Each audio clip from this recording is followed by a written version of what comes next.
नीलकमल की प्रतिज्ञा। नमस्कार प्रिय दर्शकों, आप सभी का एक बार फिर स्वागत है हमारे YouTube चैनल धार्मिक स्टोरीज में, जिनमें हम न केवल आपके लिए कुछ रहस्यमय कथाएं बल्कि कुछ रोमांचक कहानियां भी लाते हैं, जिन्हें सुन के न केवल आपके मन को बल्कि आपकी आत्मा को भी संतुष्टि प्रदान होती है। ऐसे ही एक और रहस्यमयी धार्मिक कथा के साथ आज हम अपनी वीडियो की शुरुआत करने वाले हैं, जो श्री कृष्ण के जीवन से जुड़ी हुई है। इस कहानी को शुरू करने से पहले मेरा आप सभी से निवेदन है कि अगर आप इस चैनल पे पहली बार आए हैं और नए हैं तो चैनल को सब्सक्राइब कर लीजिए, बेल आइकन हिट कर लीजिए, ताकि जब भी हमारी अगली नेक्स्ट कहानी या कथा आए आप सबसे पहले उसे सुन के अपने मन और अपनी आत्मा को संतुष्टि प्रदान करें। देखिए, कहा जाता है कि जब भी हम किसी कथा को सुनते हैं या बोलते हैं, हमें उसे पूरा आखिरी तक एंड तक सुनना चाहिए, नहीं तो हम पाप के भागीदार बन सकते हैं। तो मैं आप सभी से आशा करूंगी कि आप भी इस कहानी को और इस कथा को पूरा एंड तक सुनेंगे, ताकि आप उस पाप के भागीदार बिल्कुल भी ना बने। और लास्ट में वीडियो के ज़रूर लिखिएगा ओम श्री कृष्णाय नमः, और अपना लाइक और सब्सक्राइब करके ज़रूर इस चैनल को आगे बढ़ाने में मदद कीजिएगा। तो चलिए, आज की एक और ऐसी ही रहस्यमयी और धार्मिक कथा से आज हम अपनी वीडियो की शुरुआत करते हैं, जिसका शीर्षक है नीलकमल की प्रतिज्ञा। यह एक रहस्यमयी कथा है जो श्री कृष्ण के जीवन से जुड़ी हुई है, जो वेदों में पुराणों में नहीं मिलती, उन सभी से परे है। जब द्वारका के समुद्र किनारे एक भूले हुए मंदिर से आवाज आती है, श्री कृष्ण एक दिव्य यात्रा पर निकलते हैं, अपने भीतर छिपे नीलकमल और उस सत्य की खोज में जो उन्हें त्रिकाल से भी आगे ले जाता है।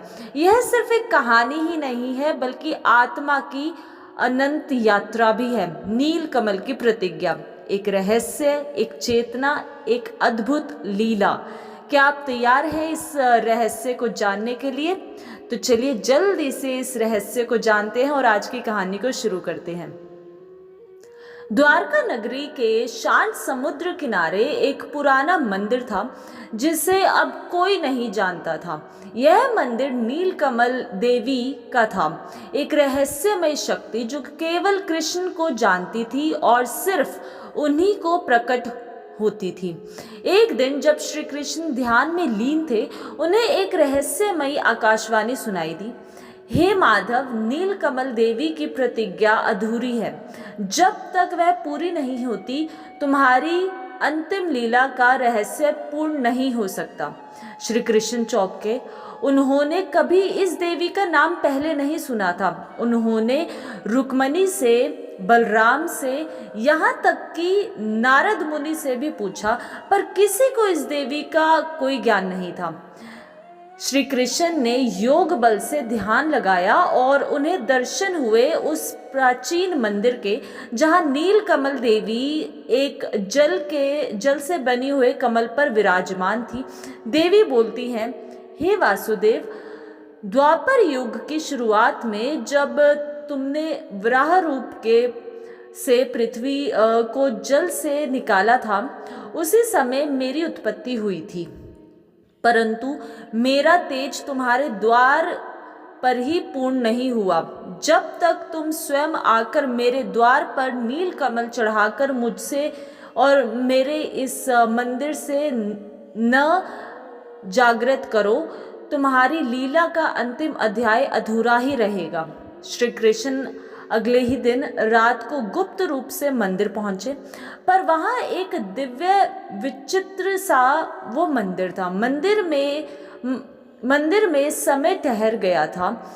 अंदर प्रवेश करते ही श्री कृष्ण को नील रंग का धुआं दिखाई दिया, जो उन्हें किसी और लोक में ले जा रहा था। वहां देवी ने देखा और देवी बोली, तुम्हें अब वह कमल लाना होगा जो मृत्यु और समय से परे है।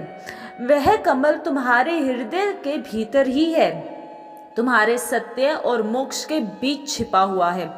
श्री कृष्ण ने आत्म मंथन किया और उस स्थिति में पहुंचे जहां उन्होंने अपनी सभी रूपों को देखा, जैसे कि वासुदेव, गोपाल, रणछोड़, योगेश्वर सब त्यागी थे। वहां से एक दिव्य नीलकमल की उत्पत्ति हुई। श्री कृष्ण ने उस नील कमल को देवी के चरणों में चढ़ाया और तभी देवी प्रकट हुई, पर उनका रूप एकदम कृष्ण जैसा ही था। देवी बोली, मैं ही वो शक्ति हूँ जो तुम्हारे भीतर सदैव रहेगी। जब तुम मृत्यु को स्वीकार करोगे, मैं तुम्हें उस अंतिम सत्य तक लेकर जाऊंगी जहाँ देवता भी नहीं पहुँच सकते। उनके बाद श्री कृष्ण ने इस रहस्य को किसी को भी नहीं बताया। अब उन्हें वाण लगा और वह वन के अंतर ही और बढ़ने लगे। वो वही देवी नीलकमल अंतिम बार प्रकट हुई और उन्हें अपने साथ लेकर अदृश्य हो गई। नीलकमल देवी के अदृश्य और अद्भुत रूप के बाद श्री कृष्ण लौट तो आए, पर उनकी आंखों में एक गहराई सी छा गई थी।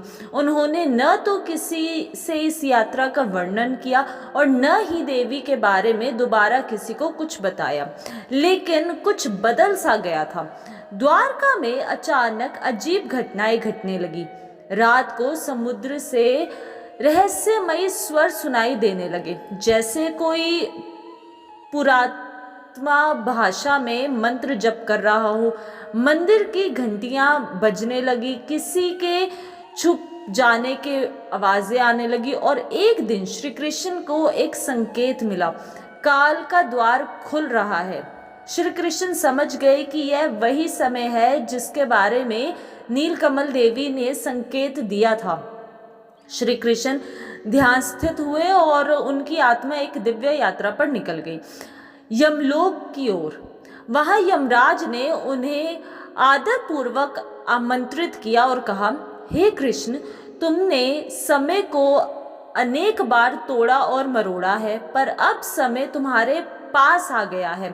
नीलकमल देवी ने तुम्हारे भीतर जो कमल जागृत किया है, वह कमल की सीमा और वह काल की सीमाओं को भी पार कर सकता है। लेकिन एक और रहस्य है। यमराज बोले, तुम्हारे जीवन का एक भाग जो अभी भी माया में फंसा हुआ है, इस मृत्यु लोक में वो छिपा हुआ है।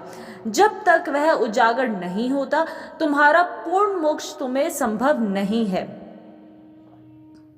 श्री कृष्ण को बताया गया कि यह छिपा हुआ भाग एक रहस्यमयी बालक के रूप में जन्म लेगा, जो स्वयं को नहीं जानता और न ही किसी और को जानता है। उसका नाम होगा नीलकांत। वह द्वारका के एक गांव में गोकुल जैसे ही वातावरण के लिए गायों के बीच में जन्मेगा और वहीं पे बड़ा होगा। श्री कृष्ण के गुप्त रूप से उस बालक से मिलना चाहते थे, पर जैसे ही वह उसके पास पहुंचे, एक अदृश्य शक्ति ने उन्हें रोक दिया। नीलकमल देवी फिर से प्रकट हुई और वो बोली, हे श्री कृष्ण, यह बालक तुम्हारा ही प्रतिबिंब है, तुम्हारा भावात्मक स्वरूप है, जो संसार से प्रेम करता है, पर जिसने मोह नहीं त्यागा। अब तक तुम्हें इससे एक नहीं हुए, और जब तक तुम इससे एक नहीं होगे, पूर्णतः तुम पूर्ण नहीं हो सकते। श्री कृष्ण ने उस बालक के पास बैठकर बांसुरी बजाई। जैसे ही स्वर गूंजा, बालक रोने लगा। मैंने यह धुन पहले सुनी है, पर कब कहाँ मुझे कुछ याद नहीं आ रहा। और तभी बालक की आंखों में वैसे ही आभा उभरी जैसे श्री कृष्ण की थी। नीलकमल देवी बोली, तुम अब पूर्ण हो गए हो माधव, अगली यात्रा के लिए तैयार हो जाओ। एक और द्वार खुलने वाला है, पर वह ना तो धरती पर है और ना ही स्वर्ग में है। जब नीलकमल देवी ने कहा कि अगला द्वार न तो पृथ्वी पर है और न ही स्वर्ग में, श्री कृष्ण ने अपनी आंखें मूंद ली। तभी एक अद्भुत घटना घटी। काल के 3 रूप, भूत यानी कि अतीत, वर्तमान और भविष्य, उनके सामने साक्षात रूप से प्रकट होने लगे। तीनों ने एक स्वर में कहा, हे त्रिलोकनाथ, अब समय है तुम्हारे अंतिम सत्य को जानने का, तुम्हारे त्रिकाल में प्रवेश करने का। सबसे पहले श्री कृष्ण को भूतकाल में प्रवेश कराया गया। वहाँ वे बालक और बाल्यकाल के नंदगांव में पहुँचे, लेकिन ये वही गोकुल नहीं था। यह एक परछाई लोक था जहाँ सभी घटनाएं दोहराई जा रही थी, लेकिन बगैर आत्मा के। श्री कृष्ण ने देखा कि यशोदा उन्हें झूला झुला रही है, पर आंखों में कोई भाव नहीं है। तभी एक छाया उनसे बोली, तुम्हारा अतीत केवल याद नहीं है, यह एक जीवित सत्ता है। अगर तुमने इसमें कोई अधूरी लीला छोड़ी हो तब उसके सामने आ जाएगी। वहीं श्री कृष्ण को राधा का रूप भी दिखाई दिया, अकेला, शांत और आंखों में प्रत्यक्ष। क्यों गए थे बिना कहे माधव?